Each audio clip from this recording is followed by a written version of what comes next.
back does the scope of the go to the disconnects? The disconnect data, it goes back to 2003. Yeah. So that was that base data, that February 2017 he was talking about. Right. And then each subsequent one, it's just newer. It's just adding on to that. Mm-hmm. Yeah, I kind of wanted to show our. Excuse me, Yeah, are you finished with your presentation? Yep, that's it. And this is my email. Y'all can take it down if you want to get more of that, get more detailed instructions from me. Of course, this whole process might change if we get if we can manipulate our data a little bit different. It might be a little bit easier. So. Can we ask questions now? Yeah, yeah, definitely. Questions for the presenters, myself, Tom, and Kristen, whichever we can. So Jared, what you got? Yeah, we don't have ArcGIS, but there are other online options for uploading Excel spreadsheets and then getting mapping that way. For those of us who didn't go into planning, and I don't have anybody on staff right now with GIS training. Yeah. So I did it with PolicyMap, and it's pretty easy to do. You have to reformat your Excel data a little bit, but once you do that one time, you don't have to do it over and over again. Yeah. You could also use CartoDB. And to use CartoDB, you have to have either your shapefile, which I would get from him already, or you have to get it, geocode the addresses through the census or the postal service, because they charge a service for. PolicyMap also has geocoding. So yeah, you have to geocode it some other way, but it's a pretty slick looking map. And for anybody that thinks that they need like more Excel lessons, excelexposure.com is easily the best one. It's award winning and it's all free. They have an entire like curriculum with background things that you walk through and create. So excelexposure.com.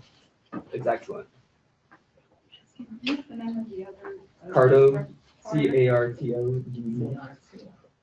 Yeah, and if you're a nonprofit, you might be able to go on Tableau and get a nonprofit license, and then use geocoded references in that to make maps. CABO. CRTODB. Tableau. Oh, Tableau. So for the sake of time, what we'd like to do is to gather all these resources for you and send it back out to you. Okay, so that we won't belabor the time. And thank you for being a good resource. Other questions? I just had a quick question. I had a quick comment. Thank you both for presenting and stuff and Dustin. And just one comment that there, since we're talking about zoning, I just wanted to point out so everybody knows that there is a zoning layer in the tool as well. If you go to Memphis data, that second column, it says Memphis zoning. It's as of October 2017. So in case that is useful for any of you, I just wanted to point that out, that that's there as well. Yeah, that's great. And then in terms of the second presentation, there is a filter on, so Tom had showed filtering in his example. He showed that the rating, but there's also a number of other filters available, one of which is the first one is assessment class. And that's going to show you by land use code. You can filter out just residential properties as well. So if you put that on top of the zoning map, you generally see that they align. And we don't at this point have a filter for just where you can pull out properties where the electricity has been disconnected, but that's something that we could look again at whether there's a good way for us to do that. So you'd be able to then just pull out from the data set the residential properties that have had a disconnection during a certain time period. That's something that we could look at again. Thank you, Kristen. Appreciate it. My question just kind of for the group is, what do you think is the most useful way to use this? Or what, if this could do anything, Austin, you were talking about some automatically generated reports, and those, like, what do y'all think is the most useful application of mapping this kind of stuff? Could be for a PJA meeting or a community association meeting, or? I think for me, it helps identify areas where we have limited resources to invest in housing primarily, then this is the area that we think we can have the greatest impact in by using these tools and maps. The other thing is to help enforce what's in place, especially when it comes to zoning. So there's some things along commercial corridors or residential areas that are not being, let's see, the zoning is just not being enforced. So we can use these maps to help show that it's enforced. So to expound on what Seth is talking about, the Blight on Memphis steering team has been having some conversations building on this to try and narrow down, to Jared's point, there are 5 or 6 continuous questions that residents ask in terms of data. They want to know vacant properties, they want to know zoning, they want to know tipping points. And so what we want to try to do is narrow that down to where we can have automated reports where you draw a boundary, click a button, and you get those 5 or 6 maps you need to answer those questions every single time. The technology is there to do that. So what we just need from you guys is just more information. So the zoning and the tipping points are 2 things that I think are great. But if there are other, and again, we don't have to take up the time here, I can give my contact information. We can talk one-on-one maybe, or have other conversations. But we really want to listen from the people on the ground in the neighborhoods. What are those same questions that residents are coming to ask in your CDC time and time again? So we can give you the tools to answer those. Crime statistics would help. Correct. If we could get incidents uploaded, that would be huge, and more robust enforcement reporting, maybe a feed from 311. Not only does it help kind of provide information to the residents, but it kind of helps us spot hotspots easier. And I know a lot of us have really large areas that we're trying to cover. So the ability to identify those hotspots and start working on them. To Jared's point, to use your resources wisely. Yeah. Truancy, unemployment. I think you have unemployment, but truancy. That's a good one. Truancy, they're finding ties directly to the collective crime. What, code violations? Okay. Yeah. County and city, like construction or commercial code, and then also residential code. Yeah, and a single point for city and county would be huge. A single point where we could pull city and county and filter it, because there's a lot of stuff that the city covers, but the county doesn't, vice versa. Yeah, it's always very confusing. Sure is. These are all great. There might be is there like any way to identify non-conforming properties, or would you just kind of triangulate that? So, for example, on McLean and Lamar, if you went down there, used to be zoned commercial, and there used to be a deli, but it's now zoned single family only. So if you have something that's like a neighborhood corner store that is serving a specific need, if they closed and they lost their occupancy permit, that would no longer be a viable option without having to go through the whole zoning process. So to identify unique properties that are not conforming that you would want to protect. Yeah, I think that ties into the ground truth piece of a lot of the zoning issues, because you see what they're zoned for, what the land use code is. That's not what's happening in the neighborhood. And so that is something else we're trying to figure out is the best way to have those sort of like windshield surveys or sort of on the ground data collection strategies. Because this data is not impossible by any means. And yeah. And it's as much as it does, the story it does tell, it's only 80 to 90% of the whole truth, and so that's a good point, right? Trying to figure out. Yeah, to do that. Yeah, I mean, I spent a lot of time walking through Roselle, and I mean, you got 2-story, 8-unit, buildings that are only protected because of the historic preservation. That, but a lot of duplexes are gone, so a lot of little corner stores are gone. Dustin, have you looked at you said you could find out what each commercial space is, like what business is, like it's a mechanic shop or laundromat or that type of thing? I'll email you this question later, but I mean, has anyone thought of using that to identify predatory businesses like pawn shops, pay lending, tax places? So that way we can say, okay, we have a saturation of those, and how do we get rid of them, or how do we figure out a way to address some of that? And in major corridors, we have low-income families. Yeah. Well, it sounds like we've got that capability on PolicyMap with the filter. We can use those land use codes. So that's all I have. Yeah. And where did you get your land use codes from? I got mine through school. It's assessor data. Okay. that I can email to you. But I mean, if it's on here, then That same part of that file Yeah. he's talking about is already integrated yeah. into the. So those, So when you pull out all the Memphis properties, when you pull out all the data, the LUC and land use code, that number 59 and 62, it's in this property. So you would just have to look. So you can also tell where banks are, financial institutions, things like that. Yeah, like you said, the zoning. I mean, there's like what 80 different. I mean, it's all kinds of stuff. It'll tell you like bowling alley. I mean, yeah, it's banks. Yeah, a lot of that stuff. Financial institutions. So I'll just jump in there and mention that some of that we have in PolicyMap already. So for example, under lending, we have all the bank branch locations and credit unions. We have supermarkets and limited supermarket stores. Here's bank branches from the FDIC, and you can color code this by deposits per branch, for example.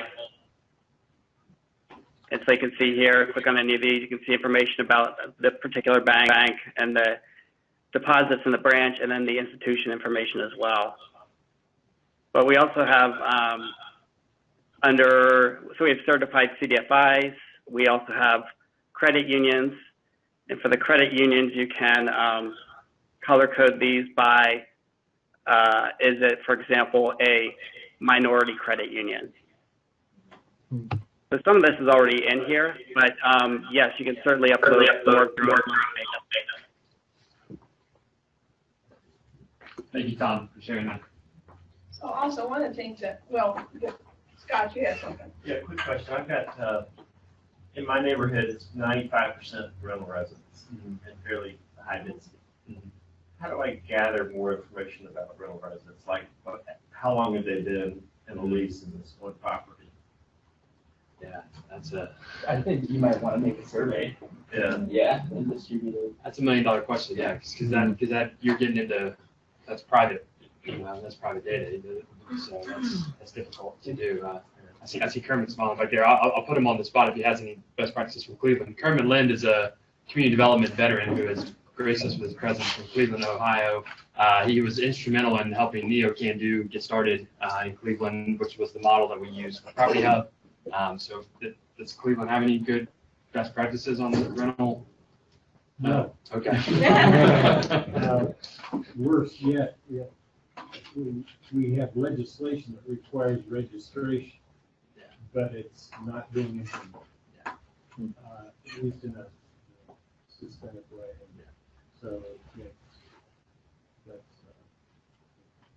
I should quit smiling, but since it got me into trouble, this is quite inspirational. Reflecting back a couple of decades, what we had to work with, trying to do something. Yeah. I will say that one of the impressions I get, maybe a wrong one, is that some of the transactional information that is out there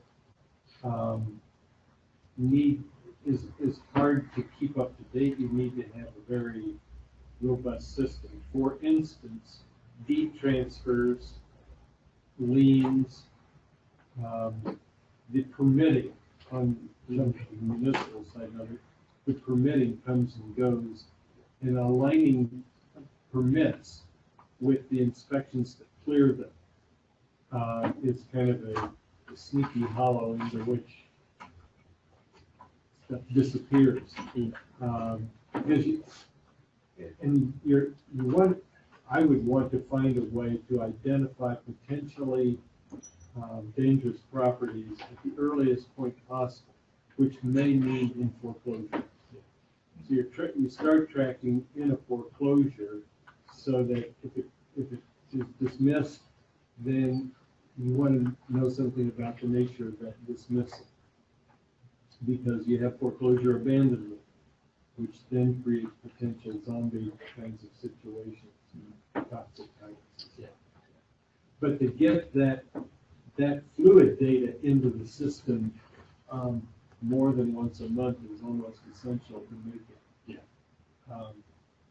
really valuable for what you want to be burned on a particular property. That's very good point.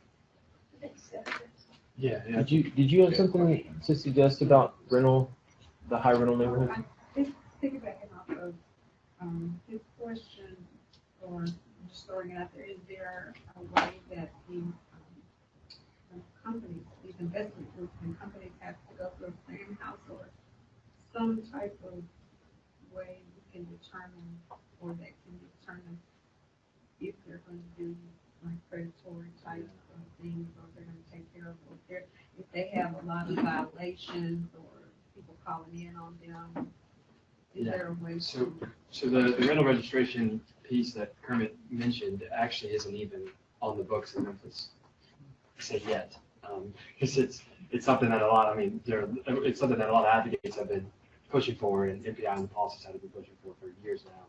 And it's really Memphis. I mean, we all would love to see that, because that's the best way, if implemented and if actually followed through on, that's the best way to identify, because the rental guys will go through that process and will go through the registration, are more than likely good actors. And the ones who won't and are going to be predatory or investment are likely going to not. So I think that's, to your point, that's the best way for us. And I think the only thing we can do is continue to advocate.